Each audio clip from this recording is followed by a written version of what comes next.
Presente. Mi nombre es Aníbal de León y en nombre de la Sociedad Panameña de Reumatología, pues es un gusto tenerlos otra vez por estos medios digitales que nos permiten acercarnos a pesar de las distancias y la pandemia para compartir pues uno de los temas que en este momento nos parecen relevantes y muy interesantes a describir. La mayoría de ustedes posiblemente están familiarizados con la atención de pacientes y dentro de esta atención pues se encontrarán a menudo con lo que será el tópico de las dos primeras conferencias dictadas magistralmente por dos jóvenes reumatólogas, la doctora Ingrid Morelos y la doctora María Sánchez, que son el dolor lumbar y las características entre dolor lumbar mecánico y dolor lumbar inflamatorio. Para terminar con este servidor hablándoles acerca de lo que son una tendencia en el diagnóstico en la reumatología y en la medicina general, que es las espondiloartropatías axiales o radiográficas.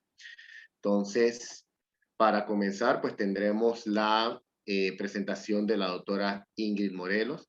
La doctora Ingrid Morelos es reumatóloga egresada del programa de entrenamiento de reumatología del Complejo Hospitalario Metropolitano. Está haciendo su práctica profesional en este momento en el Hospital Irma de Lourdes Sanetatos en la 24 de diciembre y ella nos disertará acerca de el dolor lumbar mecánico.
Buenas noches, estimados participantes de este simposio. Sean bienvenidos a este compartimento acerca de lo que es dolor lumbar. ¿Cuál es la importancia que damos los reumatólogos al dolor lumbar? Es lo que queremos compartir con ustedes en este seminario. El contenido, hablaremos de la diferencia del dolor lumbar mecánico versus el inflamatorio. Nosotros los reumatólogos nos enfocamos en el manejo del dolor inflamatorio toda vez que este está asociado a las espondiloartropatías, o sea, el conjunto de enfermedades inflamatorias que afectan la columna vertebral. Sin embargo, sabemos que el dolor lumbar no inflamatorio es mucho más frecuente. Entonces, en el día de hoy estaremos mis compañeros y yo conversando acerca del dolor lumbar mecánico e inflamatorio y algunos aspectos de las espondiloartropatías en general. Declaro entonces mi conflicto de interés. Y en general podemos decir, como les comenté hace un momento, que el dolor lumbar es una causa frecuente de morbimortalidad. Yo sé que muchos de ustedes, si no en su mayoría, reciben con frecuencia pacientes que aquejan alguna molestia en la espalda. Y cuando los observamos, observamos pacientes obesos o pacientes con malas posturas, pacientes con dolor crónico. Entonces, definir las características del dolor es muy importante al momento de evaluar a estos pacientes.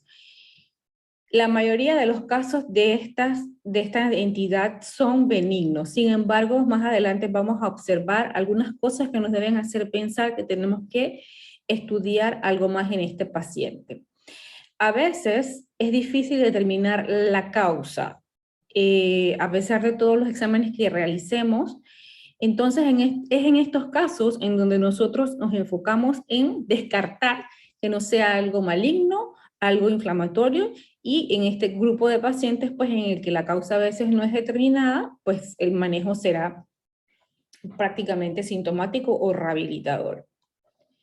En esta diapositiva, como podemos observar, este es el conjunto de las espondiloartropatías y todas pueden afectar la columna vertebral. Y es por eso que es para nosotros importante hacer el diagnóstico. Pero, ¿qué queremos del médico de atención primaria?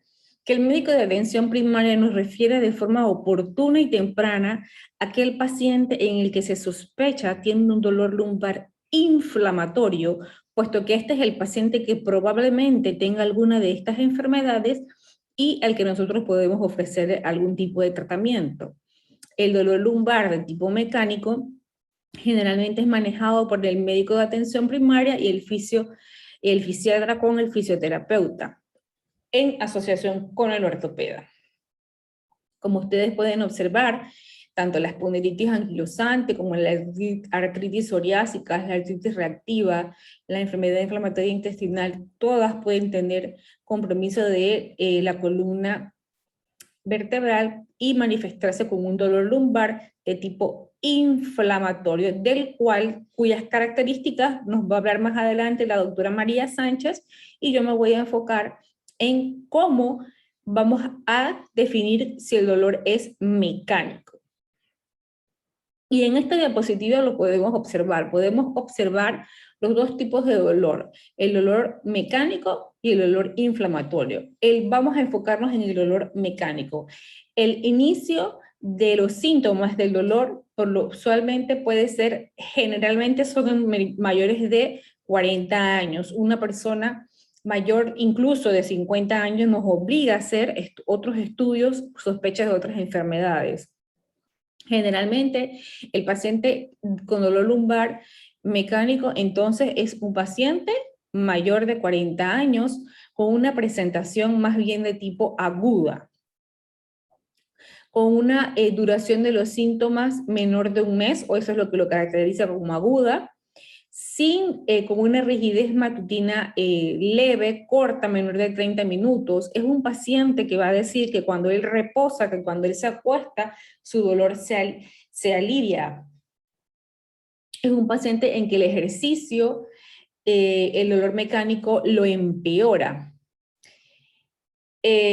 Cuando examinamos las articulaciones sacroiliacas, que es una de las articulaciones que nosotros tenemos que examinar si hay sensibilidad a nivel de esa articulación, cuando tenemos un paciente con dolor lumbar, generalmente el paciente con dolor mecánico no tiene dolor en las articulaciones sacroiliacas. Al poner al paciente, al evaluar la movilidad de la columna, generalmente es solo la flexión de la columna la que está normal, no así el dolor inflamatorio. También hacemos otras pruebas como expansión torácica, en el que pues está normal en el paciente que tiene un dolor mecánico, y generalmente los defectos neurológicos son no tan frecuentes, pero pueden encontrarse. Entonces, es en esta enfoque de mi conferencia es acerca del dolor mecánico. ¿Cómo podemos identificarlo? Y con detalle la doctora María Sánchez les hablará entonces del dolor inflamatorio, ese es el grupo de pacientes que nosotros debemos recibir en la consulta externa, que deben ser derivados a la consulta externa de reumatología. ¿Cuáles son las causas? A veces no es posible, como les comenté, a veces no es posible definir la causa. Entonces, se trata o debemos intentar en lo posible definir, pero en general pueden encontrarse, por ejemplo, trastornos de discopatía lumbar, trastornos de discos, contracturas, malas posturas es causa frecuente de dolor lumbar, antecedentes de trauma, distensión, ese paciente que usted ve obeso, que dice que tiene que cargar y llevar mucho peso de un lado para otro todo el día, es un paciente que yo debo sospechar que probablemente ese dolor sea de origen mecánico. Bueno, hernias discales como le había comentado. Entonces, ven que las causas del dolor lumbar son diferentes de las causas de dolor lumbar mecánico son diferentes de las causas de dolor lumbar inflamatorio. En general, a estos pacientes, nosotros lo que tenemos que descartar es que no tengan nada, saber si lo vamos a enviar o no a un reumatólogo y y descartar cosas graves. En general no vamos a hacer mayores laboratorios, no están indicados a menos que sospechemos algo específico que les voy a comentar en la siguiente diapositiva. Por ejemplo, pacientes mayores, en esta diapositiva, en los pacientes mayores de 50 años que tienen sospecha con dolor lumbar, está indicado, por ejemplo, una electroforesis de proteínas séricas para descartar, por ejemplo, mieloma múltiple. Pero no es una enfermedad que voy a sospechar en un paciente joven, por ejemplo. Entonces, realmente los laboratorios van a estar dirigidos según las características que yo vea en el paciente. En general, mandar laboratorios, como quien dice, sin yo tener una sospecha clínica, lo que puede hacer es confundirnos, de forma tal que yo indico laboratorios según la orientación que yo tenga. Si yo tengo un dolor lumbar mecánico, por lo general, los laboratorios que voy a mandar son los de rutina. No requiere mayor investigación, a diferencia de un dolor lumbar inflamatorio en el que sí va a requerir una investigación más exhaustiva. Entonces, los laboratorios están indicados según la clínica del paciente, al igual que los estudios de imágenes. Vemos pacientes con resonancias y resonancias y resonancias y resonancias que todas describen lo mismo. Entonces, ¿para qué va a mandarle una resonancia más? Y si ya estamos observando que tiene una causa, por ejemplo, en algunos casos de dolor mecánico, como lo puede ser una hernia discal, una escoliosis. Entonces, es una entidad el dolor mecánico es una entidad un poco difícil de manejar porque tiende a ser, con el tiempo, empieza agudo, pero con el tiempo se cronifica, y porque no encontramos en algunos casos como una causa anatómica que nos explique el dolor intenso que describe el paciente. Entonces, por eso es que el abordaje va más hacia la exclusión más que alguna otra cosa, ¿no? O sea, tratar de excluir cosas graves, patologías graves como las que les voy a mencionar. En general, el tratamiento del dolor lumbar mecánico es con analgésicos. Aquí los AINES no tienen tanto efecto, pero bueno, en general los analgésicos, en los pacientes que tienen contracturas paravertebrales, terapia rehabilitadora, en algunos casos de discopatías se utilizan infiltraciones, y en casos extremos las cirugías, dependiendo de la patología. Por eso es que el tratamiento es según lo que evidentemente encontremos.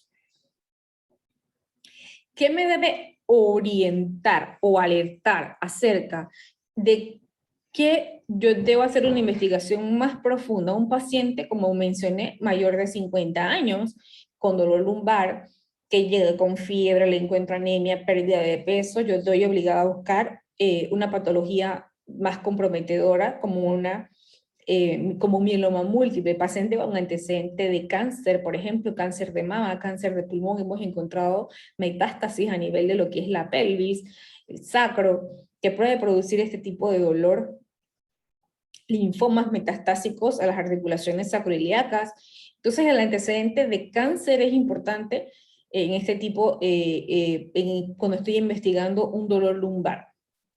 Si tengo fiebre, un paciente inmunosuprimido y tiene fiebre y dolor lumbar, pensar que puede tener una discitis infecciosa. Evidentemente antecedente de trauma, pensar entonces en que el paciente puede tener una fractura. Si veo un paciente, una mujer que mayor, que esos mayores, pues que puede tener osteoporosis, que lo veo con curvatura, que tuvo un trauma, que lo he visto con frecuencia, con relativa frecuencia, pensar que ese dolor mecánico puede deberse a fractura, por ejemplo. Anestesia en silla de montar es otra causa que nos debe hacer sospechar, hacer una investigación más profunda, y el antecedente de VIH e inmunosupresión en general por el riesgo alto que tienen de infecciones. Como conclusión, quiero decirles o quiero transmitirles que es importante diferenciar el dolor lumbar inflamatorio del dolor lumbar mecánico, porque ambos tienen causas diferentes y tratamientos diferentes. Los reumatólogos nos enfocamos en el tratamiento diagnóstico diagnóstico específico y tratamiento de las causas del dolor de origen inflamatorio, del que va a hablar mi compañera a continuación. En general, el dolor mecánico, que es mucho más frecuente que el dolor mecánico, disculpen, que el dolor mecánico, que es mucho más frecuente que el inflamatorio, que es lo que ustedes más van a observar. Entonces, si no tienen bandera roja, pues es un paciente que ustedes pueden manejar y que en conjunto con otras especialidades pueden ofrecer alivio a ese paciente. Gracias por su atención.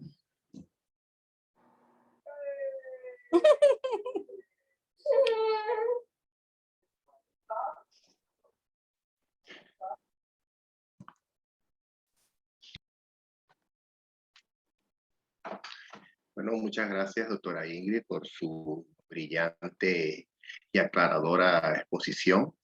Entonces, como han leído en el chat, vayan colocando las preguntas en la pestaña o espacio para preguntas y respuestas que serán contestadas al final del simposio.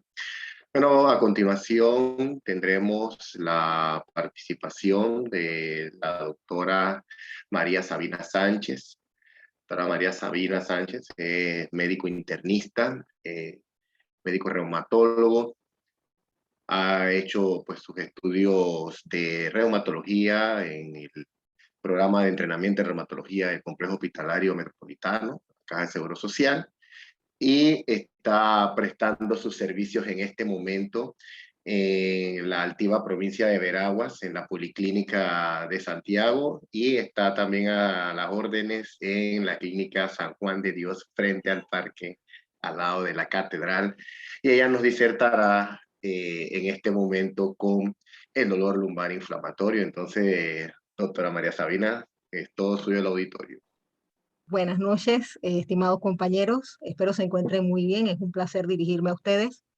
El tema del que les voy a hablar es el dolor lumbar inflamatorio. Esencialmente, como les había comentado la doctora Morelos, voy a dirigirme a abordar todo lo que es la parte del abordaje primario, los signos y síntomas que nos ayudan a distinguir si se trata de un dolor inflamatorio o no inflamatorio, también cuándo referir al reumatólogo y las probables etiologías, algunas por lo menos las más sobresalientes.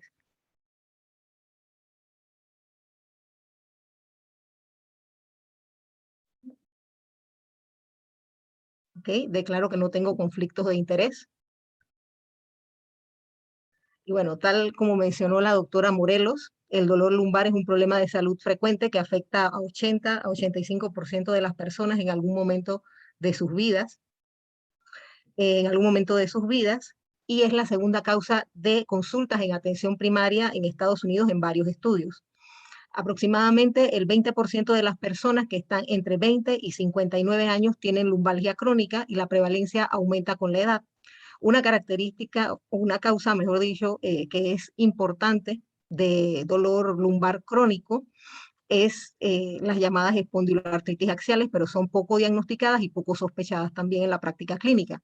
Las espondiloartritis axiales están asociadas a un patrón característico del dolor lumbar, que es el llamado dolor lumbar inflamatorio, que es el tema de mi charla, y la prevalencia del dolor de espalda inflamatorio en general es del 5%.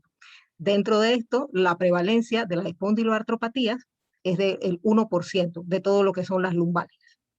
¿Okay? Entonces, es importante también mencionar que esto varía, por eso vemos el rango de 0.2 a 1.6% de todos los casos, y va a estar mayormente en dependencia de la distribución geográfica que tiene el HLA-B27 en cada una de las poblaciones. En la literatura médica mundial se han publicado 3 sets de estudios para definir si el paciente tiene dolor lumbar inflamatorio. Los criterios de Kalin, que fueron publicados en 1997, los criterios de Berlín, publicados en el año 2006, los criterios ASA, que son de la Sociedad Internacional para la Valoración de la Espondiloartritis, que fueron publicados en el 2009, y cada uno requiere entonces que se cumpla un número de criterios para poder ser considerado que el paciente tenga un dolor de espalda inflamatorio. Son criterios clínicos que son clave para hacer este diagnóstico y coinciden en varios de ellos. Por ejemplo, vemos la edad de inicio de los síntomas, menor a 40 años, la duración del dolor, mayor a 3 meses, que el inicio sea insidioso, que haya rigidez matutina de la columna, como vemos en los criterios de Kalin, sugieren que más de 30 minutos por lo menos, que mejore con el ejercicio, no con el reposo, que el dolor despierte al paciente a medianoche, también que haya dolor alternante en las nalgas, y en general son esos los criterios que están reunidos en los 3 sets de criterios. Ok, una vez cumplidos algunos de estos criterios, podemos categorizar al paciente como un dolor lumbar inflamatorio, pero este hallazgo solo no es suficiente para hacer el diagnóstico de espondiloartritis axial debido a que tiene una muy baja especificidad. Es importante entonces también mencionar que la presencia del dolor lumbar inflamatorio solo resulta en una probabilidad estimada de espondiloartritis axial de aproximadamente un 16%, y eso es independiente de cuál de los 3 set de criterios estemos utilizando para el diagnóstico. O sea que no es alto tampoco a pesar de que se cumpla alguno de los sets. Ok, entrando ya en el plano de las espondiloartritis como una de las causas de dolor lumbar inflamatorio, en 1974 Mull y Wright introdujeron el concepto de espondiloartritis seronegativas. Espóndilo se refiere a vértebras y artritis a inflamación de las articulaciones. Entonces nos estamos refiriendo a una enfermedad inflamatoria de la columna vertebral y, como su nombre lo dice, seronegativas, que no tiene la presencia del factor reumatoide, que es el autoanticuerpo que vemos que está más relacionado a enfermedades como por ejemplo la artritis reumatoide, el síndrome de Sjögren, las crioglobulinemias y un sinnúmero de enfermedades no reumatológicas. La definimos formalmente entonces, como vemos en la diapositiva, como un proceso inflamatorio que afecta el esqueleto axial. Axial se refiere a la afección sobre todo de columna, de articulaciones sacroiliacas, y en una definición amplia puede llegar a incluir también hombros y caderas. Debe tener una duración mayor a 3 meses para ser considerado crónico. Y entre las espondiloartritis se incluyen la espondilitis anquilosante, que es la enfermedad que es prototipo de este grupo de enfermedades y que se caracteriza por el crecimiento óseo y la fusión de los cuerpos vertebrales, formando en algunos casos la llamada columna de bambú. La artritis reactiva, que antes era llamada síndrome de Reiter y que se caracteriza por ser una artritis no séptica que viene precedida por un cuadro infeccioso extraarticular. Puede ser un cuadro a nivel uretral o un cuadro gastrointestinal, principalmente. La artritis psoriásica también, que tiene 5 variantes y de las cuales hay una que se denomina predominio axial y que viene a sumar aproximadamente 5% de los casos totales de artritis psoriásica, y sin embargo, a pesar, esa como les dije, se denomina de predominio axial, pero hay en cuanto al resto de las artritis psoriásicas, hasta un 40-50% de los pacientes pueden tener afección también de esqueleto axial, no siendo predominante, pero tienen afección también. Igualmente tenemos la artritis asociada a enfermedad inflamatoria intestinal y que puede tener también una forma de espondilitis anquilosante hasta en 10% de los pacientes y hasta en 32% de los pacientes sacroilitis. También, en caso de que no se cumplan criterios de clasificación para todas estas enfermedades, puede ser clasificado el paciente como una espondiloartritis axial no radiológica o radiológica si no tiene hallazgos en en la imagenología, que es de lo que va a hablar el doctor Aníbal, y espondiloartritis indiferenciada, que son aquellos entonces en los que no hay criterios de clasificación, no cumplen los criterios de clasificación, pero tienen hallazgos compatibles con espondiloartritis. Entonces esas son las enfermedades que forman parte de este grupo. En esta diapositiva veremos entonces lo que son las generalidades del dolor lumbar inflamatorio y sobre las espondiloartropatías. El dolor lumbar inflamatorio es el síntoma clínico clave de las espondiloartritis axiales y frecuentemente está presente desde el inicio de la enfermedad.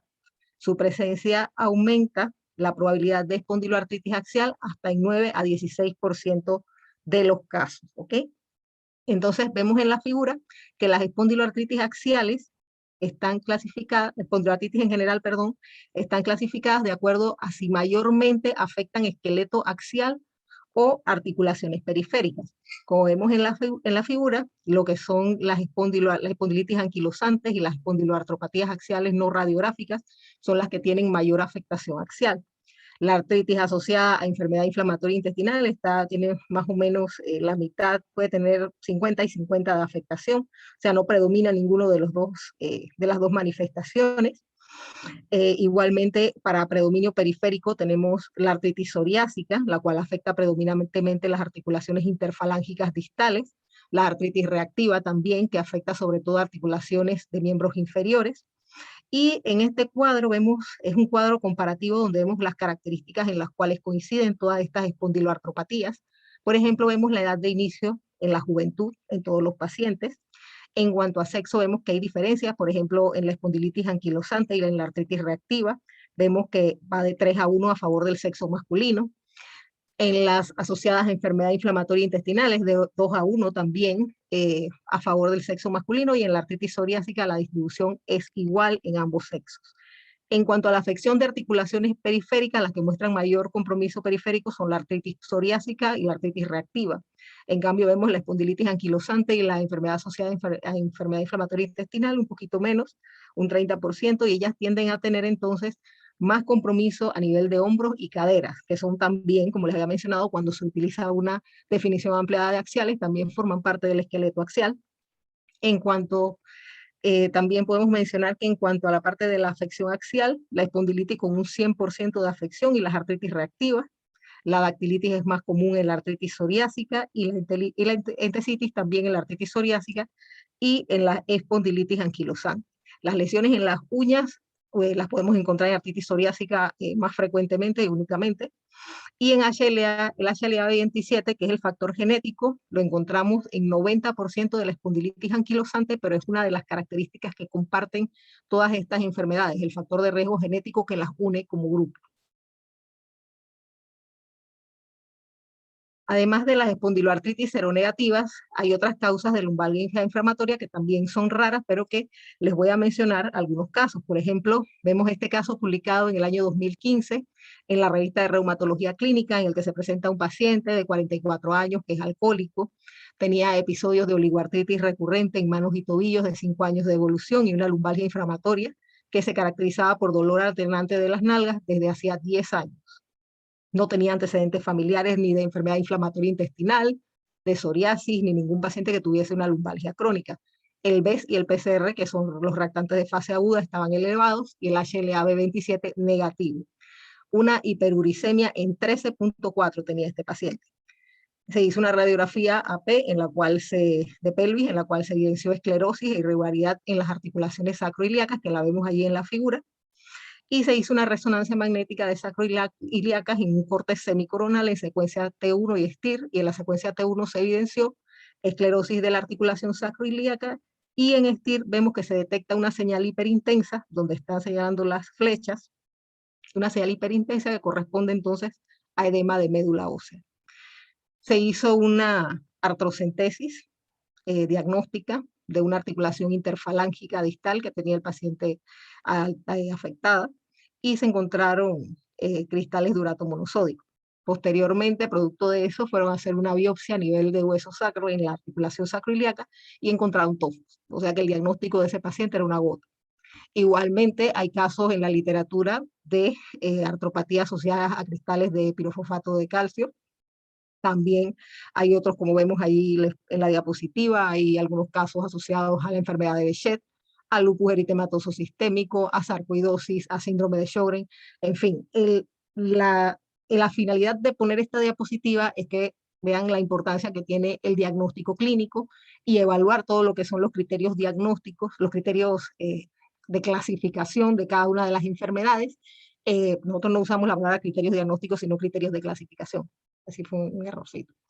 Y otra cuestión es los factores de riesgo que tenga el paciente.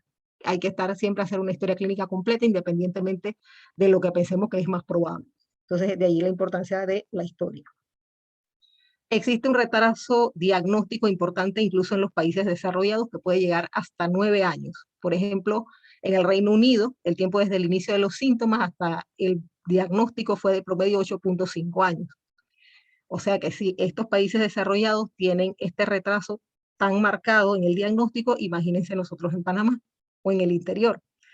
Y la pregunta que salta a la vista en este contexto es cuáles son las causas de este retraso, y los vemos entonces en la figura en las cuales se mencionan cuáles son las causas más probables.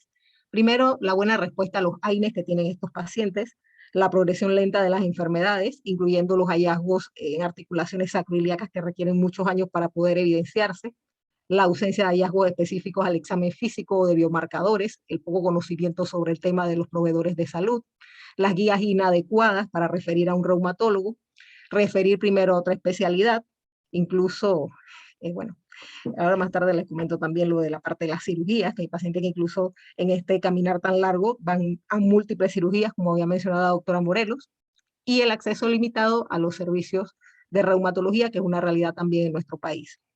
Entonces, nuestro reto es tratar de vencer a toda costa este diagnóstico retardado, acortar un poco el tiempo con nuestros pacientes, porque la enfermedad va a avanzar causando secuelas, empeorando la calidad de vida del paciente, la productividad laboral. Estos pacientes pierden sus trabajos. Muchos son llevados también al salón de operaciones, como les había mencionado muchas veces, y ni hablar de la parte de los aspectos sociales y psicológicos que quedan muy afectados al estar divagando prácticamente sin un diagnóstico específico y con dolor de verdad por muchos años. Entonces, en esta fotografía vemos la progresión de un paciente con una espondilitis anquilosante durante 25 años. Vemos cómo se va acentuando poco a poco la cifosis, se van perdiendo las lordosis, sobre todo la lordosis lumbar, conforme va avanzando la enfermedad. Hay contracturas también en flexión de la cadera, de las rodillas. Es una imagen del siglo pasado cuando no habían diagnósticos, no habían tratamientos, perdón, no se hacía, ellos hacían bien el diagnóstico, pero el tratamiento faltaba. Entonces, es evidente que si nosotros tenemos infradiagnosticada la patología, muchos pacientes van a estar sin tratamiento, e igualmente van a tener esta progresión si no se hace el diagnóstico oportunamente, y de ahí la importancia entonces de esta charla para la atención primaria, que es donde van a llegar los pacientes a hacer las consultas. Entonces, en este cuadro resaltamos las diferencias entre el dolor de espalda inflamatorio y el dolor de espalda mecánico. Vemos la edad de inicio. En general, el dolor mecánico ocurre a cualquier edad. Acá vimos que en general son pacientes jóvenes. Cabe señalar también que la limitación cuando hay un dolor lumbar inflamatorio tiende a ser con todos los planos de movimiento. En general no tiende a haber un déficit tampoco neurológico. Uno dice dolor lumbar inflamatorio, pero realmente la afección es en todas las regiones de la columna, cervical, torácica, lumbar. ¿Okay? Entonces lo importante es sobre todo eso. Ya la doctora Morelos habló bastante de la parte de dolor mecánico. Y entonces aquí vemos los criterios de los expertos ASAS para espondiloartropatías axiales, que se publicaron también en el 2009. Y se aplican entonces para pacientes de 45 años, de 45 años o menores, que tengan una duración de dolor mayor a 3 meses. Comprende entonces 2 secciones, como podemos ver en la figura, una sección que es radiológica y una sección clínica.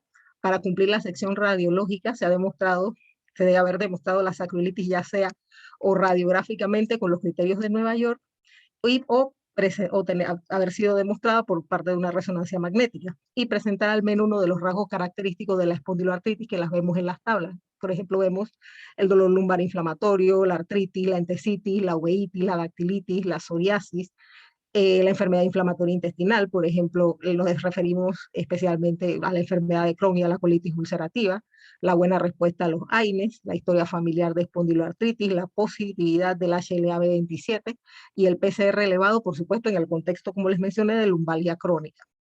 Entonces, las lesiones sacroiliacas en la resonancia se clasifican en dos grandes grupos, que son las lesiones inflamatorias activas o las lesiones estructurales que tienden a ser entonces crónicas. ¿Okay? Es importante mencionar también que esa es por la parte del brazo radiológico. Por la parte del brazo clínico, entonces vemos que se requiere el HLA-B27, que es una prueba disponible, y se requiere al menos que se tengan dos criterios de los ya mencionados, sin necesidad de que haya un hallazgo de sacroilitis en radiología. ¿Ok? Es importante también mencionar que la sensibilidad en múltiples, o sea, validado en múltiples estudios internacionales, llega hasta 82.9% y la especificidad hasta 84.4%, siendo mucho mayor para la sacroilitis en el brazo, lo que para el brazo imagenológico, que es el que conlleva sacroilitis, ya sea radiográfica o en resonancia magnética. ¿Okay? Vemos en esta pirámide las diferentes manifestaciones clínicas del laboratorio de imagenología de las espondiloartritis axiales, el radio de probabilidades de cada una. A mayor radio de probabilidades, mayor valor diagnóstico tiene el parámetro. Y partiendo desde una prevalencia de dolor lumbar de 5%, que lo vemos en la cima de la pirámide, vamos sumando y mejorando la posibilidad diagnóstica hasta llegar a un 99% dependiendo de los criterios que tenga el paciente.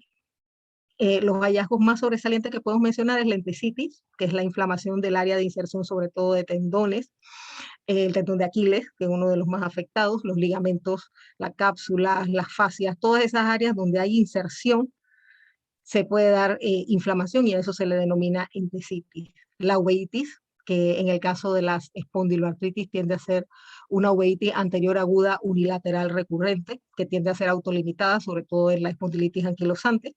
Se produce hasta en 25 a 40% de los pacientes que tienen espondilitis anquilosante y se ha relacionado mucho también a la presencia del HLA-B27.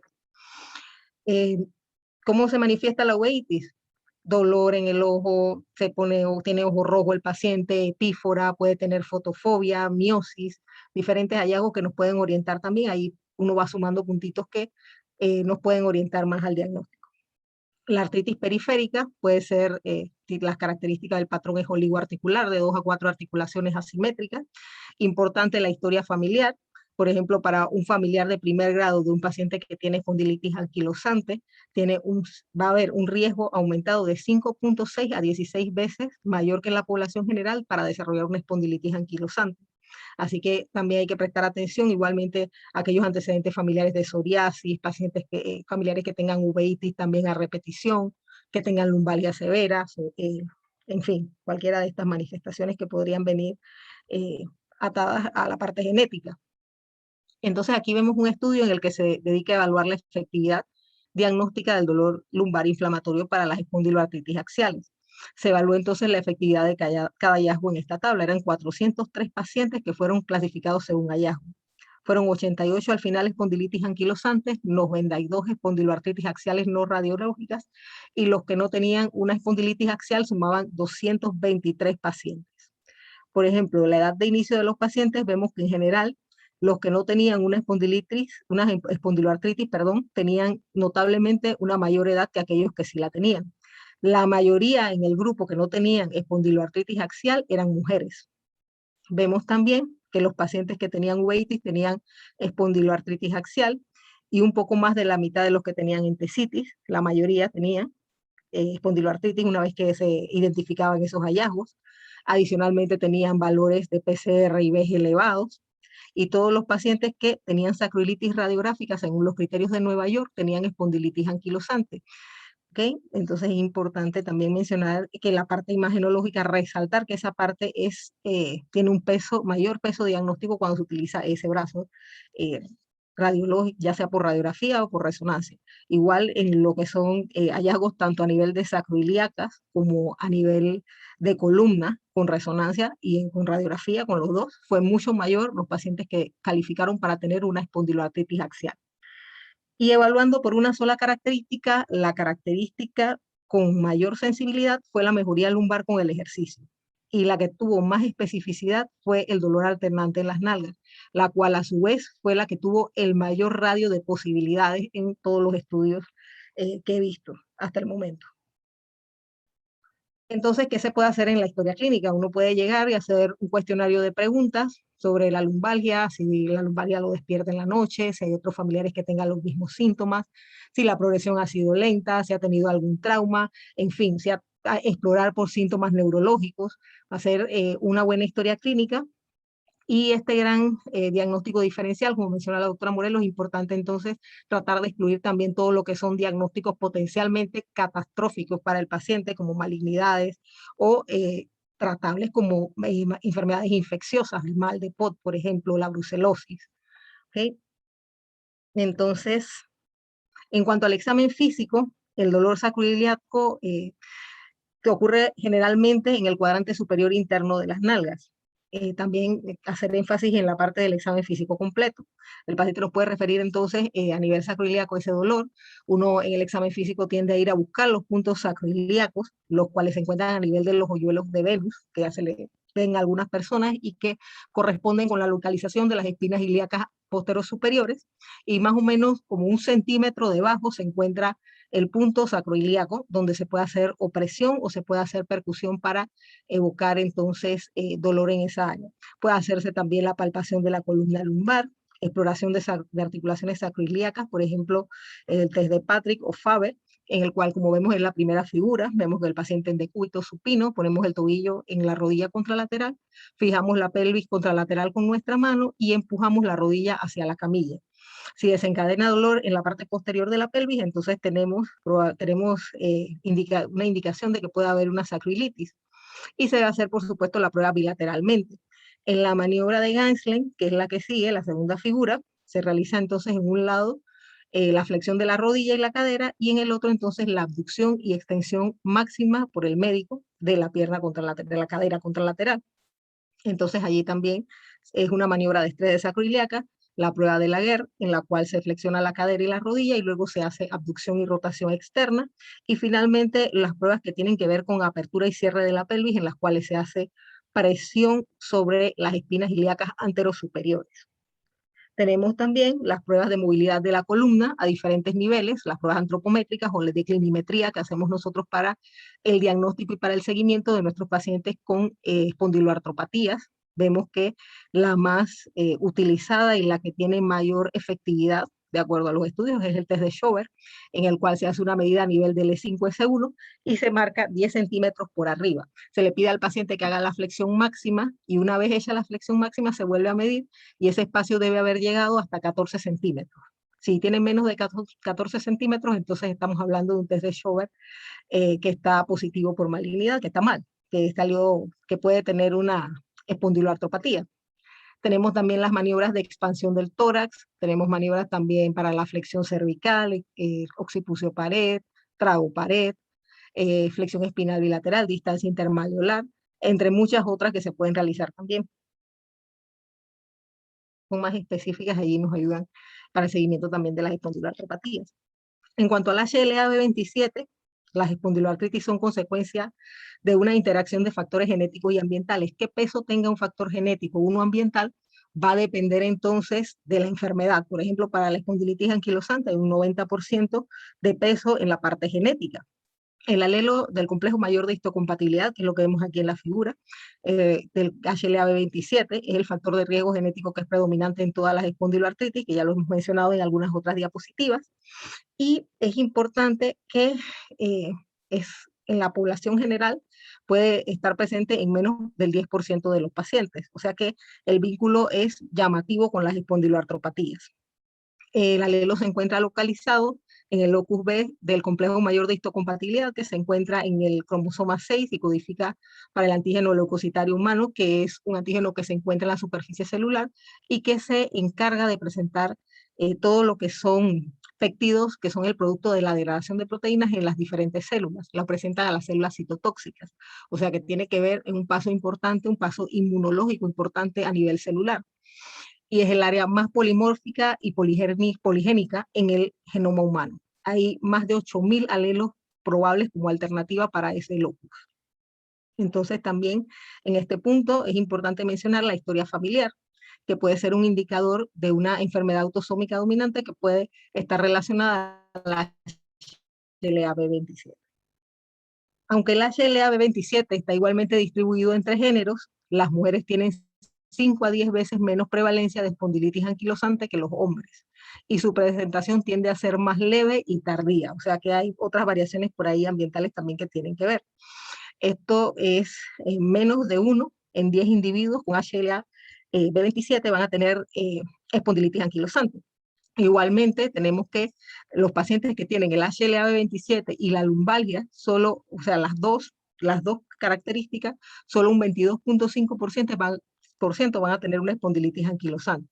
Igualmente, hay una gran proporción de pacientes con espondilitis anquilosante que no tienen HLA-B27. O sea que, por ejemplo, en los afroamericanos se ha descrito que hay una gran proporción de ellos tienen la espondilitis y no tienen la positividad para el HLA-B27.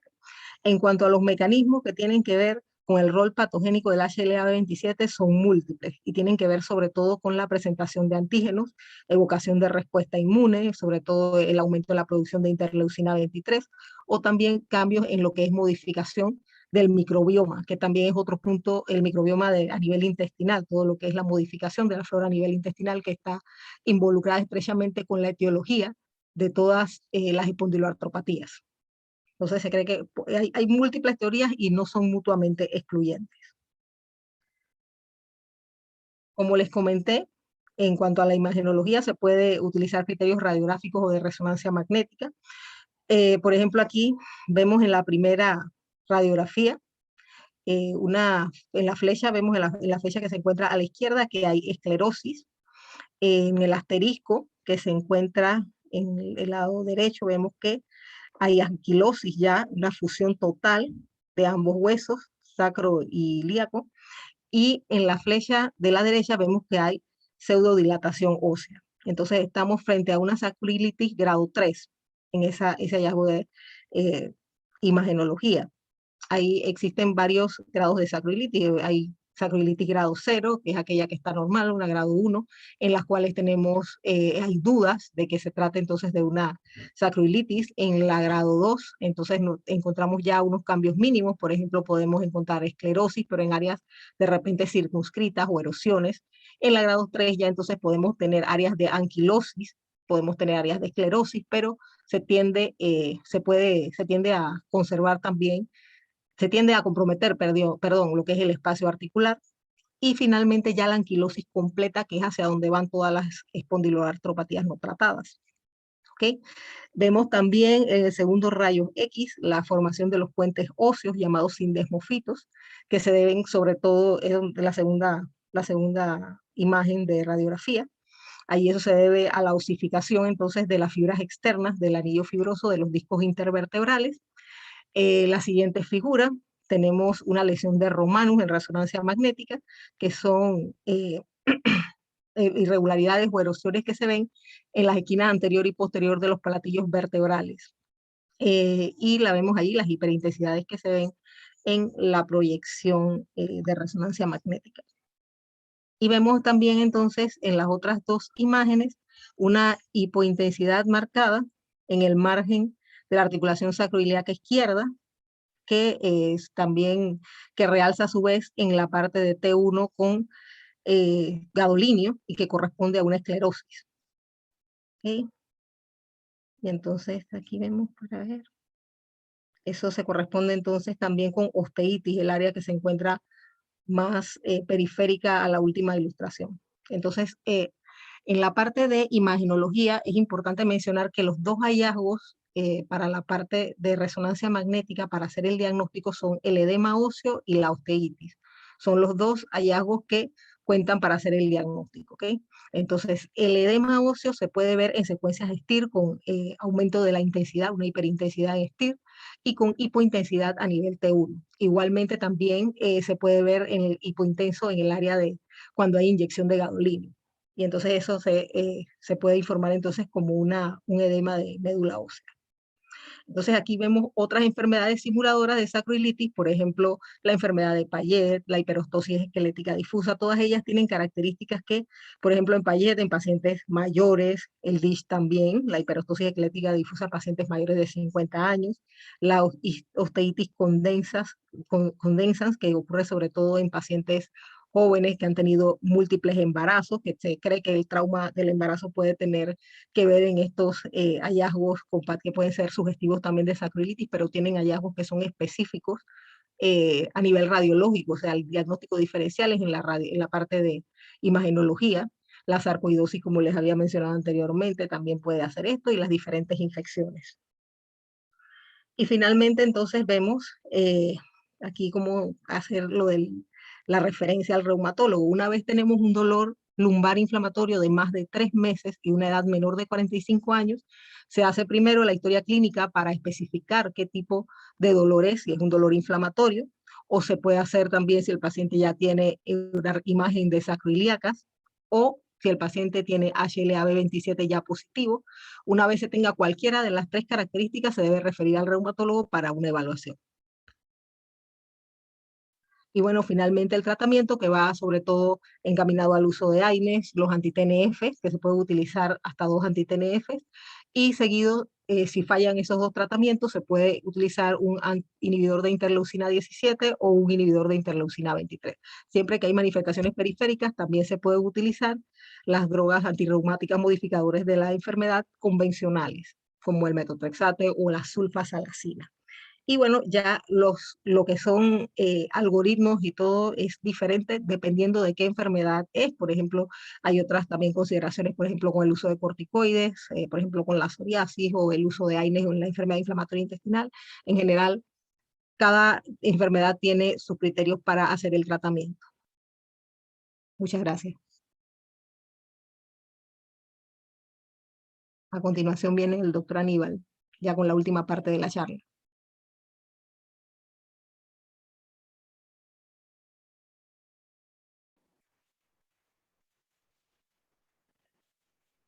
Bueno, muchas gracias, doctora María, por su completa disertación. Me toca a mí ahora culminar este periodo de conferencias presentándoles lo que es lo que pude revisar y me parece interesante acerca de el tópico espondiloartropatías no radiográficas.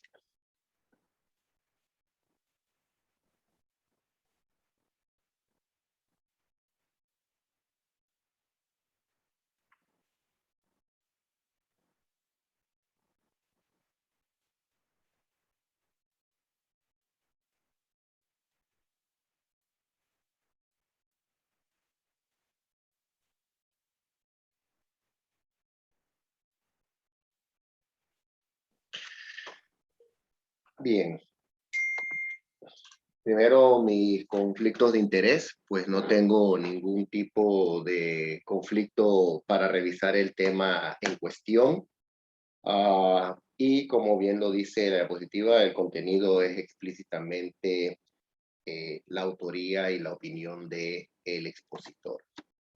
Bien, espondiloartropatías axiales, como ya lo han revisado muy completamente mis antecesoras, pues son enfermedades reumáticas que van a dar dolor de espalda baja. Eso es lo característico. Y se pueden presentar grupos familiares y están asociados, como bien lo mencionaba María, con la presencia de un tipo de complejo mayor de histocompatibilidad, que es el P27. Pueden manifestarse en la niñez, en la adolescencia tardía o adultez temprana. Esto es importante porque estamos hablando de una enfermedad que puede afectar a una persona joven en su momento productivo de la vida. Espondilitis anquilosante, que fueron las imágenes que vieron ustedes desde el 45 hasta el 72, es como quien dice el final del espectro. Sin embargo, espondiloartropatía axial no radiográfica sería el otro extremo del espectro de las espondiloartropatías axiales, o sea, de las enfermedades que afectan la columna. En un extremo estaría la anquilosis y todos estos cambios que vimos en la radiografía, y en las otras, cuando todavía no hay los cambios radiográficos. Entonces, existe desconocimiento del curso de las manifestaciones clínicas. Yo no sé cuál es el orden, yo no sé qué debe presentarse primero que quién. Y también hay una falla en el reconocimiento del dolor lumbar inflamatorio, y ya se habrán dado cuenta que es la base de nuestro grupo de conferencias, tratar de exhortarlos a buscar un poquito más en ese dolor lumbar, que como bien lo dijo María, es el 5% de la consulta médica en países del norte del planeta, los países anglosajones. Y esta falla en el reconocimiento pues retrasa la referencia oportuna para estudios adicionales, porque tampoco es que llega y empezamos a tratar, que eso es algo que bien mencionó Ingrid. Entonces, ya habían hablado de cuáles son, los mencionó Ingrid: la espondilitis anquilosante, la psoriásica, las enfermedades artritis enteropáticas y la axial no radiográfica, que sería, pues les digo, como la parte donde yo no voy a encontrar aspectos radiográficos.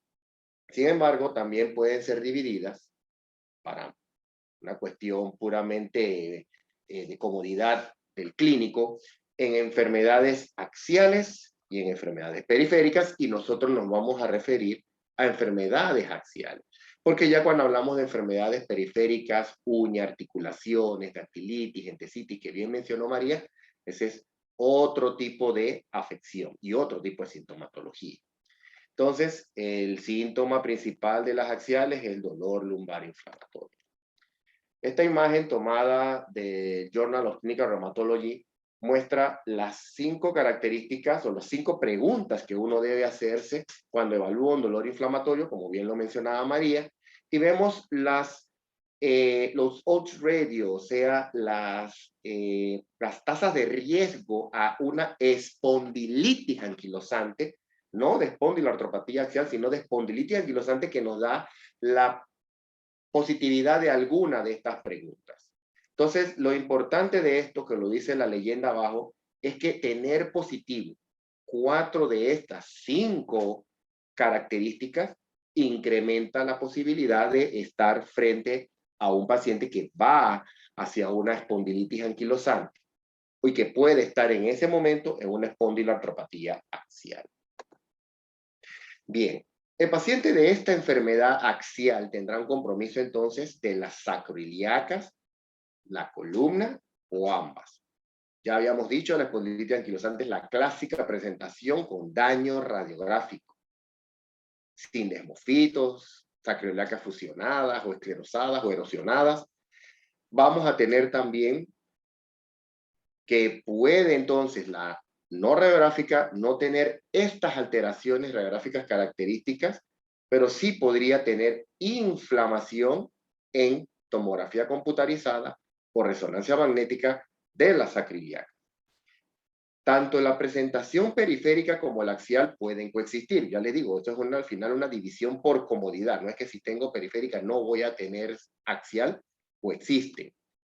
Y entonces la presencia, que es lo que mencionaba María en los criterios ASAS del 2009, lo que nos aportaron entonces es que tener estas características más las preguntas de dolor lumbar inflamatorio nos van orientando hacia la posibilidad. Entonces, si un paciente me viene y me dice que ha tenido uveitis, iritis, que tiene enfermedad inflamatoria intestinal o que tiene entesitis, o una insuficiencia aórtica, que es una característica de la espondilitis anquilosante, eso debería llevarnos a incrementar nuestra intensidad de duda o de sospecha. Entonces, esto es lo que veríamos radiográficamente la espondilitis anquilosante, como se ve a la imagen de la derecha, una columna lumbar normal, y a la izquierda, pues se ven los puentes óseos entre todas las vértebras lumbares. Eso es lo que nos vamos a encontrar al inicio. La ocurrencia de esto desde que empiezan los síntomas puede tener aproximadamente entre 9 a 14 años para que ocurra. ¿Saben? Cuando ustedes ven esta radiografía, ya el paciente ha sufrido de esta enfermedad durante 14 años. Y esto es lo que les mencionaba María acerca de los criterios de Nueva York modificados.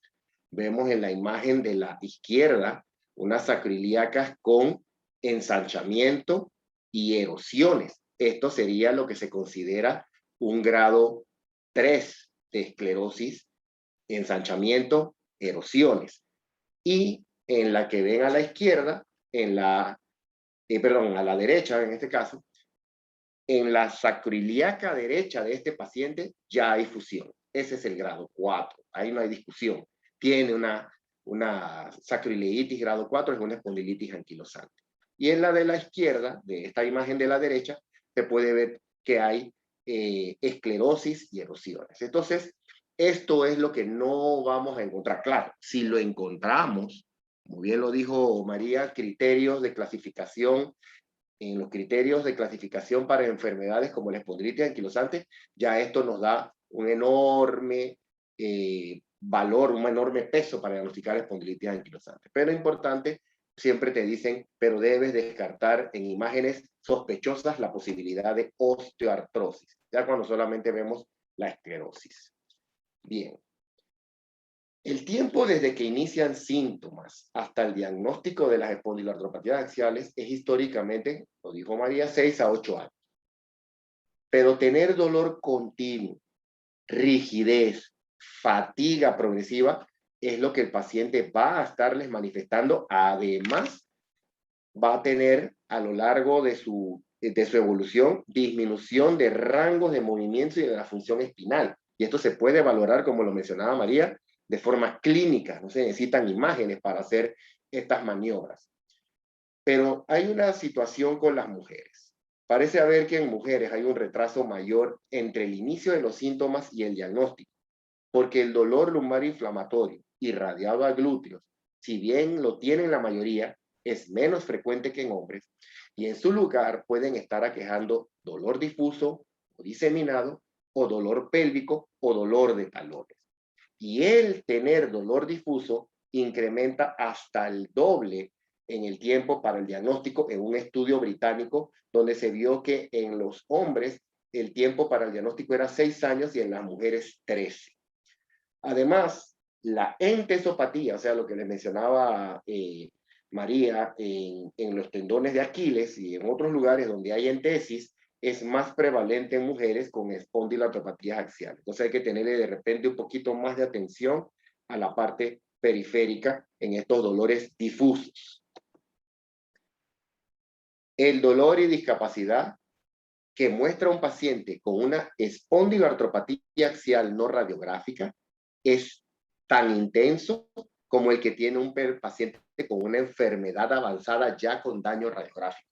Y esto es importante porque algunos autores mencionan que hacer esta diferenciación entre espondilitis anquilosante y espondiloartropatía axial no radiográfica tal vez no tenga tanta importancia a la hora del tratamiento, porque los dos se benefician mucho del tratamiento, del mismo tratamiento.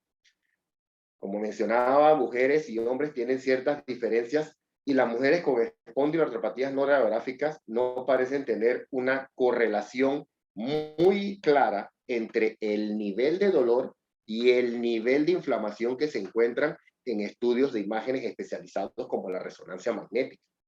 Además, hasta un 50% de los casos, los marcadores inflamatorios como la sedimentación y PCR son normales en pacientes con espondiloartropatías axiales. Y también, para agregar cosas, la uveitis parece ser más frecuente en algunos grupos de estudio en mujeres que en hombres. Hablando de diferencias entre sexos, aparentemente los hombres con espondilitis anquilosante tienen un incremento de la expresión de interleucina 17 en comparación con las mujeres con esta misma enfermedad y con los controles sanos. Asimismo, hombres con espondilitis anquilosante tienen niveles aumentados de interleucina 17 y la célula helper que lo produce esta interleucina, el T helper 17, en sangre periférica en comparación con controles sanos. Estas diferencias entonces podrían estar contribuyendo en la progresión de cambios radiográficos de la columna, que se ha descrito que las mujeres tienen menos hallazgos radiográficos al momento de ser evaluadas y en el tiempo van a tener menos hallazgos radiográficos, pero no quiere decir que la enfermedad es menos discapacitante y menos dolorosa. Y esto posiblemente, esta disminución del efecto de el interleucina 17, que es una molécula que hace sinergia con el factor de necrosis tumoral en vías de inflamación que llevan al daño óseo. También se ha visto en algunos estudios que el estrógeno inhibe la producción de factor de necrosis tumoral alfa, y esto puede ser un factor que potencialmente disminuye o cambia la forma de manifestación de vías de inflamación en las mujeres. Esto obviamente son situaciones que deben corroborarse con mayores estudios, lo mencionan estas dos autoras en Seminars in Arthritis Rheumatism. Y en este mismo artículo, pues encontré esta imagen bastante didáctica, en la que podemos ver cómo en el varón tenemos mayor factor de necrosis tumoral, mayor TNF, y esto nos va a llevar a más compromiso axial, como lo ven pintado en rojo, y que vaya a tener entonces una mayor disminución de la movilidad de la columna y mayor grado de afección radiográfica de las sacroiliacas. En cambio, en la mujer vamos a tener menos interleucina 17, tenemos niveles aumentados de estrógeno, vemos como hay pintado en rojo más afectación de articulaciones en manos y pies periféricas, pero vean que en vez de la columna lumbar está afectada más la columna cervical, que es algo que muchas veces en espondiloartropatías axiales no evaluamos de primera mano, en las mujeres podría ser necesario. Y para incrementar entonces el grado de discapacidad de estas pacientes, pues van a tener mayor frecuencia de depresión, ansiedad, dolor neuropático, fatiga y alteraciones funcionales. Entonces, son diferencias que de repente a la hora de hacer la evaluación debemos considerar, porque estas mismas autoras nos mencionan que la presencia de la fibromialgia puede muchas veces oscurecer o enlentecer o disminuir el grado en que se puede diagnosticar esta enfermedad. No es que la paciente no tiene fibromialgia, pero puede tener una fibromialgia secundaria o concomitante. Y no porque diagnostiqué correctamente una fibromialgia, debo dejar de lado la posibilidad de estar frente a una enfermedad inflamatoria del esqueleto axial y que posiblemente no voy a encontrar nada en los rayos X. Entonces vamos a presentar el caso clínico de Joanne, una mujer de 33 años, que presenta dolor de la cadera derecha, que ella describe como profundo, lacerante en su glúteo derecho. El dolor se desarrolló rápidamente durante la actividad física no extenuante, así que no parece traumático, y sin mejoría a lo largo del tiempo. Reportó además haber sufrido dolor lumbar hacía unos 3-4 meses, antecedente de que su papá padece enfermedad de Crohn y un tipo no especificado de artritis. Joanne piensa que su dolor puede ser debido a lesiones de ballet en su juventud, la racionalización que siempre acompaña a nuestros pacientes, sobre todo en las damas. No tiene historia de artritis, diarrea infecciosa, infección urinaria. Reporta un episodio previo de uveitis ya resuelto. Toma por su cuenta ibuprofeno para el dolor, pero habitualmente no la alivia. Al examen físico puede caminar de puntas de dedos y talones, o sea que su parte neurológica normal, como bien lo había mencionado Ingrid y María. También puede realizar sin ningún problema la elevación de las piernas estiradas o extendidas.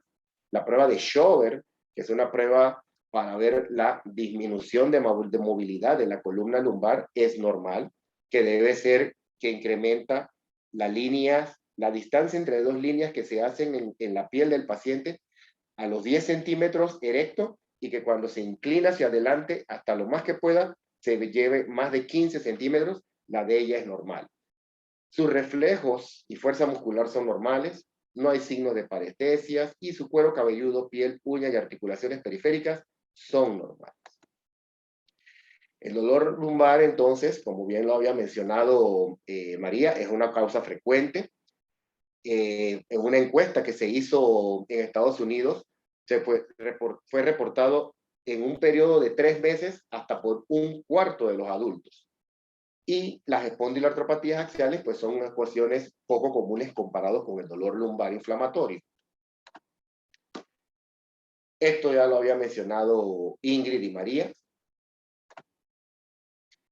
Como nuestra paciente nos contestó de forma afirmativa a 4 de 5 preguntas, la única que contestó negativo fue la mejoría con los antiinflamatorios, se inicia entonces un proceso de diagnóstico diferencial para dolor inflamatorio espinal o dolor inflamatorio axial. Para esto pueden utilizarse diferentes herramientas. como son los criterios de Roma, los criterios de Nueva York, los criterios de Nueva York modificados que mencionó María. La diferencia de estos tres criterios con los criterios ASAS de 2009 es que los primeros tres están diseñados para encontrar espondilitis anquilosante, mientras que los criterios ASAS están destinados para encontrar estas fases tempranas donde no se encuentran alteraciones en los rayos X e incluyen la utilización de la resonancia magnética como herramienta de diagnóstico. Como bien lo había mencionado María, estos son criterios de clasificación para inclusión en estudios de investigación. Y los criterios ASA son también de clasificación para ampliar el poder de capturar pacientes en enfermedades tempranas para estudios de investigación, pero vamos, todos sabemos que siempre podemos echar mano de estos criterios para un poquito de ayuda acerca de qué es lo que debemos recordar. Y como bien los mencionó María, pues nosotros tenemos estos criterios con estas sensibilidades que no son absolutas, no son lo más exacto posible, pero nos sirve. Tengo la imagen, tengo el HLA-27, si tengo la imagen, solo necesito alguno de los síntomas que ven ahí. Si tengo el HLA-27, necesito 2 de estos síntomas. Bien, las radiografías de Johannes, de sacroiliacas y de pelvis eran negativas por sacroileitis, pero su resonancia magnética mostró inflamación de sacroiliacas y tuvo un resultado positivo para HLA-27. Entonces, con esto, Johannes solamente necesitaba una sola criterio más para ser clasificada como una espondiloartropatía axial, y ella nos lo había dicho. Ya tenía la uveitis y tenía la historia familiar. Entonces, esto apoya el diagnóstico de una espondiloartropatía axial. Y como no tiene ninguno de los cambios radiográficos, es no radiográfico. Y esto la lleva entonces, y esto sería básicamente lo que veríamos en una resonancia magnética. Es importante, yo no me la voy a dar ahorita mismo de radiólogo, pero lo importante de la resonancia magnética es pedirla basado en lo que estoy buscando. Conversando con los radiólogos, uno se entera de que muchas veces ellos están orientados más hacia la parte neuroquirúrgica. Los médicos están pidiendo un estudio de resonancia magnética del esqueleto axial buscando un tumor, una discopatía, una hernia discal, una fractura. Y si uno no le pide al radiólogo o al equipo de radiología el estudio buscando una inflamación en sacroiliacas, pues el programa de la resonancia magnética no va a ser alimentado de la forma correcta y las imágenes posiblemente nos digan que es normal y no es porque el equipo está mal, sino porque el que lo alimentó no sabía que estábamos buscando. Si se alimenta de forma correcta, ¿qué es lo que estamos buscando? Pues como ven en la flecha, estamos viendo una articulación sacroiliaca del lado derecho. Recuerden que estamos parados a los pies del paciente y la cabeza está al fondo de la pantalla de su computadora. Y en la sacroiliaca derecha veo esa mancha blanca. Esto es una imagen de inflamación. Si lo comparo con la sacroiliaca del lado izquierdo, no veo esa imagen blanca. Lo importante, veo 2 imágenes, una del lado del alerón ilíaco y una del lado sacro. Entonces tengo 2 imágenes en el mismo corte, y con 2 imágenes en el mismo corte de edema de médula ósea, yo tengo mi diagnóstico de apoya sacroileitis. Si no tengo 2 lesiones, sino solo una, entonces necesito verla en 2 o más cortes consecutivos para considerarla positiva para sacroileitis. Y ese es básicamente lo importante de la evaluación de la resonancia magnética. Que yo les voy a decir que no hay falsos positivos en estas imágenes, pues bien, María los mencionó, y hay entre 5 a 7 que siempre los radiólogos nos están mencionando, y por eso estas imágenes deben ser interpretadas con un radiólogo, pero bajo el contexto de qué estoy buscando. Y asimismo, nuestra paciente tenía imágenes en sacroiliacas, pero también se pueden encontrar imágenes en el esqueleto, en la columna vertebral, y como ven aquí, vemos imágenes en T1 a su derecha y STIR a la izquierda, y básicamente lo que estamos viendo son en las flechas estas imágenes de incremento de agua, incremento de inflamación, que deben estar ¿dónde? En los bordes articulares, cerca del periósteo, en los márgenes de las vértebras. Ahí donde la vértebra está haciendo contacto con el disco intervertebral. Ahí es donde deberíamos entonces buscar estas imágenes de inflamación. Y estos son los hallazgos que deberíamos estar buscando en este paciente que no tiene nada en la radiografía, pero que nuestra clínica, nuestro interrogatorio nos ha llevado a considerar esta posibilidad. El tratamiento inicial de Johannes entonces fueron antiinflamatorios no esteroideos, ya no cuando tenga dolor PRN, sino de forma continua. Y esto es importante porque estos pacientes, estos casos, hay bastante literatura donde el uso correcto de antiinflamatorio en dosis plena puede mejorar su funcionalidad, puede mejorar su calidad de vida, puede limitar el daño estructural y la limitación de la movilidad. Entonces no se sientan sorprendidos si su paciente va al reumatólogo y regresa con una serie de recetas de medicamentos antiinflamatorios, porque esa es la primera indicación por 3 meses. También se le recomendó alternar estar sentada y de pie en el trabajo, mantener movilidad de la columna con un régimen de ejercicio que incluía la natación. La hidroterapia ayuda a mantener los rangos de movimiento porque al final lo que queremos es mantener funcionabilidad. Y se le exhortó a dormir boca arriba en lugar de dormir de lado o enroscado. A los 3 meses se debía valorar la respuesta. ¿Y cómo valoramos la respuesta? Pues es una pregunta que nosotros le hemos hecho muchas veces en los congresos a los que exponen de estos temas y escriben estos artículos, y siempre nos dicen la clínica. Volver a hacer una imagen, pues todavía no ha sido validado cuánto tiempo tarda una imagen en resonancia magnética en mejorar o cuánto sería la mejoría que yo espero. Así que la mayoría de las veces la evaluación de cómo le fue tiene que ver con el grado de movimiento, qué tan bien duerme, qué tanto le duele, qué tanto ha mejorado. A los 3 meses, entonces, como no hay mejoría, entonces se considera un tratamiento con un agente anti-TNF. Y como bien lo dijo María, podemos probar hasta 2 anti-TNF y de no haber una respuesta positiva, se puede entonces intentar, como bien vieron, hay una molécula llamada interleucina 17 que está participando en esta afección axial. Bueno, podríamos entonces utilizar una molécula que bloquea la interleucina 17 y que existe ahorita mismo en el mercado en Panamá. Ya para llevar a casa, el dolor lumbar inflamatorio es un síntoma clínico importante que no requiere en su evaluación laboratorio y estudios radiográficos. Hay datos que sugieren que en la atención primaria puede ser difícil discriminar entre estos dos dolores inflamatorio y mecánico. Y en esta evaluación se deben considerar manifestaciones extraarticulares, psoriasis, enfermedad inflamatoria intestinal, uveitis. Estas autoras de este artículo de Lamayo, pues nos proponen este algoritmo de diagnóstico donde ustedes ven que el paciente viene con un dolor crónico. Ya ahí él tiene un 5% de probabilidad de tener una espondiloartropatía. Cuando yo le hago las preguntas acerca de si es un dolor inflamatorio, esto me va a llevar a un 14% de probabilidad. Si no es dolor inflamatorio, su probabilidad es 2% y ya es mejor no seguir haciendo ningún otro tipo de estudio y pensar en un diagnóstico alternativo.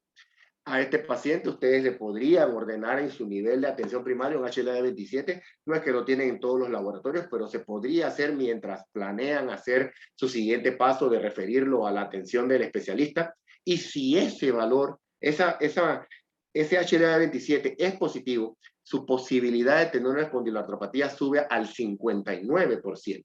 Si lo tiene negativo, es menos del 2%, igualito, consideren no hacer más estudios y diagnósticos alternativos.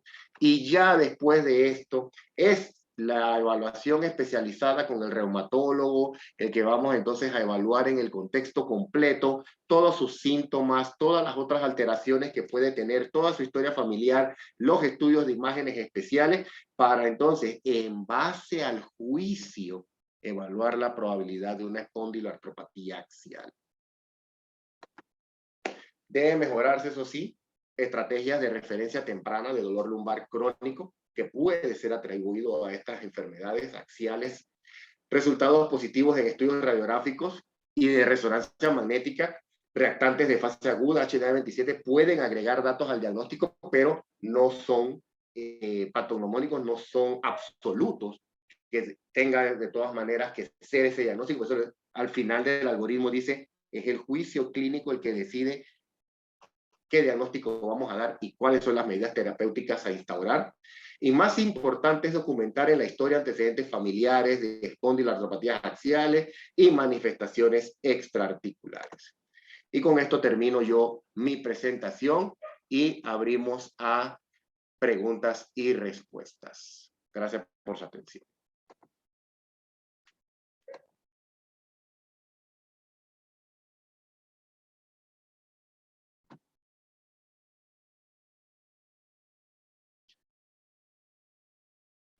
Bueno, vamos a dejar de compartir pantalla y vamos a empezar el periodo de preguntas y respuestas. Veo que las preguntas pues no fueron dirigidas, así que cualquiera de los tres podemos contestar. La primera pregunta es: buenas noches. Si se evidencia entesitis en un área de articulaciones sacroiliacas, ¿se puede hacer el diagnóstico de sacroileitis? No sé si alguien quiere responder esa pregunta, María o Ingrid. Buenas noches. Sí, bueno, para hacer el diagnóstico, como mencioné, por la parte de imagenología, los dos criterios son o el edema óseo o que haya osteitis. Hay otros hallazgos, por supuesto, que también se relacionan, como por ejemplo la sinovitis, que puede haber también entesitis en el área de las articulaciones sacroiliacas, pero sin embargo, para que ellas cuenten como un criterio, tiene que haber, en la imagen debe haber hallazgos que sean compatibles, como cumpliendo con los criterios que había mencionado el doctor Aníbal, sobre el número de cortes en los cuales se debe ver, el número de lesiones también que se toma en cuenta, hallazgo de edema óseo o de osteitis, estaba asociado a esa entesitis para poder que sea tomado en cuenta como una sacroilitis por imagenología. Perfecto. Y bueno, tenemos una pregunta interesante donde nos preguntan en el algoritmo de Berlín que mostró la doctora, modificado por ASAS, que qué opinión le merece la prioridad de la radiografía sobre la resonancia para hacer el diagnóstico temprano. Creo Bueno, que... Ajá, sí. puede deberse la prioridad sobre todo a la accesibilidad, la disponibilidad al recurso de radiografía por sobre la resonancia, que eso se hace más evidente aquí en el interior, donde es muy difícil conseguir una resonancia. Y bueno, definitivamente si hay hallazgos radiográficos, ya la resonancia no tiene ningún papel porque tenemos ya hallazgos crónicos. Definitivamente la resonancia es lo que uno preferiría inicialmente en condiciones ideales por el edema de médula ósea, que eso es un hallazgo muy temprano, que está mucho antes que cualquier hallazgo en radiografía, pero la disponibilidad sería la limitante primordial allí. Y bueno, tal vez en un futuro sí, pensando en que evolucionemos y tengamos mayor disponibilidad, sería la opción ideal. Por ejemplo, aquí en el interior es radiografía. Correcto. Sí, yo creo que solamente para agregar a esa respuesta, los algoritmos de clasificación o criterios de clasificación son una ayuda.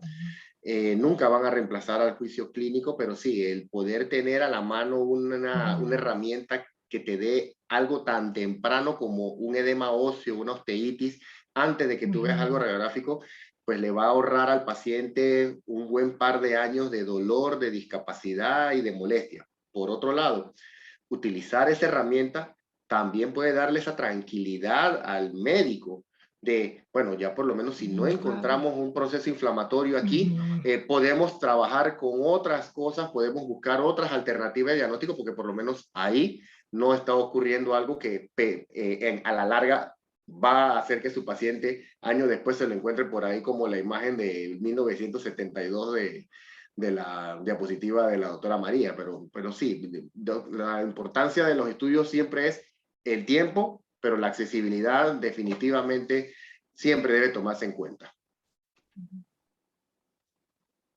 A ver, aquí alguien me escribió, pero en los chats. A ver, dice, paciente que ya ha tenido uveitis y ahora con colitis, sin resonancia magnética, ya que es difícil y en rayos X no se evidencia lesión y la HLA es negativa, femenina de 64 años, ¿puede enviarse a su servicio con dolores? Yo me animaría a responder que sí, porque si esa paciente ya ha tenido manifestación extraintestinal y tiene dolor, ya sea periférico o axial, pues debe hacerse la evaluación. Incluso si no encontráramos nada axial, esa paciente tal vez se podría beneficiar con medicamentos para el tratamiento de las enfermedades periféricas. Así que yo creo que esa paciente de 64 años, pues califica. Lo importante sería ya canalizarla, ¿no? No sé, esta pregunta nos la hizo alguien del interior, parece. Y por acá creo que alguien más escribió algo en el chat. Dice, la referencia se puede realizar desde medicina general, luego de seguir los protocolos, o tenemos que pasar por medicina familiar para llegar con el paciente a reumatología. Bueno, los protocolos son diferentes en las diferentes instituciones. Por lo menos a nivel del MINSA, nosotros no necesitamos referencia de medicina familiar o de medicina interna. Nosotros, pues sí, recibimos referencia de medicina de atención primaria, pero obviamente somos dos reumatólogos en el Hospital Santo Tomás. Ya no tenemos al doctor Alexis del Rosario, desgraciadamente. Así que, pues, se nos abultan un poquito las consultas. No sé cómo estarán haciendo ustedes allá en el Seguro Social, María o Ingrid. Es por referencia. Yo adopté igual el mismo sistema que hay en el complejo, la referencia de medicina interna, sus especialidades, fisioterapia, Okay. en la parte de ortopedia también, los quirúrgicos también, igual que en el complejo por la cantidad de pacientes sobre todo. Bueno, eso ya les da una Claro. alternativa adicional, la fisiatra y el ortopeda, porque por lo menos allá en Santiago tienen bastantes Oftalmo, ortopedas. Oftalmología también puede uveitis, referirse, ¿no? otorrino, Ok, derma. ok, bueno, ya son otros canales para Ajá. que el colega que preguntó acerca de la referencia de los pacientes que tienen estas afecciones. Y bueno, para ver acá en las preguntas, dice que ya no tenemos ninguna otra pregunta. Y en los chats creo que también terminamos por ahora con las preguntas. Alguien agradece las exposiciones, ¿no? Por favor, gracias a ustedes por tomarse un tiempo del día, del ombligo de la semana para estar oyendo un poquito acerca de lo que hacemos y podemos hacer por nuestros pacientes. Bueno, siendo las 8:39, a no ser que Ingrid y María tengan alguna otra cosa que acotar. Por mi parte no, doctor. Muy bien. Entonces, no sé si Enrique estará conectado todavía. Sí, doctor. Por parte de la sociedad, Eh, solamente gracias a todos por acudir nuevamente a otro simposio. sí. Y bueno, recuerden que este simposio es una fina cortesía del laboratorio Novartis, que ha tenido la gentileza de apoyarnos para que todos ustedes se beneficien de unas gotitas de información acerca de dolor lumbar inflamatorio y de espondiloartropatía axial. Así Sí, que si... Ajá. un comentario solo para todos. La Sociedad Panameña de Reumatología tiene un canal de YouTube en donde Importante. están ya colocadas los simposios anteriores y este simposio también se va a volver a colocar en el canal para que cualquiera que quiera volver a escucharlo, verlos, lo pueda revisar. Cuantas veces quieran. Bueno, entonces si no hay más nada, buenas noches a todos y gracias por Buenas su noches. asistencia. Hasta Gracias luego. por asistir, sí. Hasta luego.